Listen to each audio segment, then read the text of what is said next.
ഇവിടെ കൊടുത്തിരിക്കുന്ന റിലേ സർക്യൂട്ടിൽ 12 വോൾട്ടിൻ്റെ റിലേയാണ് ഉപയോഗിച്ചിരിക്കുന്നത്. അതുകൊണ്ട് തന്നെ 12 വോൾട്ടിൻ്റെ പവർ സപ്ലൈ വേണം ഈ റിലേ ആക്റ്റീവ് ആവാൻ.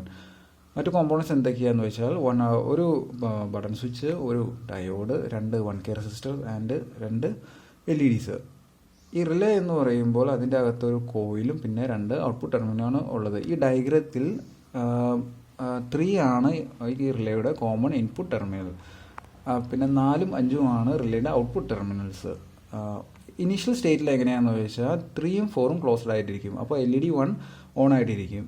പക്ഷേ ഞാൻ ഈ ബട്ടൺ പ്രസ് ചെയ്യുമ്പോൾ ഈ കോയിൽ എനർജൈസ്ഡ് ആയിട്ട് 3ഉം 4ഉം ക്ലോസ് ആവും. അപ്പോൾ LED 2 ഓൺ ആവും.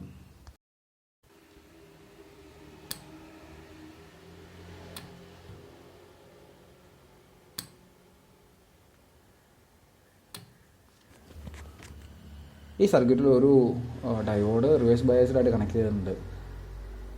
കുറേ പേർക്ക് ഡൗട്ട് ഉണ്ട് ഇതിൻ്റെ ആവശ്യകത ഉണ്ടോയെന്ന്. അതെന്താ കാരണം എന്താണെന്ന് വെച്ചാൽ ഇൻഡക്ടറിൻ്റെ അകത്തൊരു കോയിലുണ്ട്. കോയിൽ എന്ന് പറയുമ്പോൾ ബേസിക്കലി ഒരു ഇൻഡക്ടറാണ്.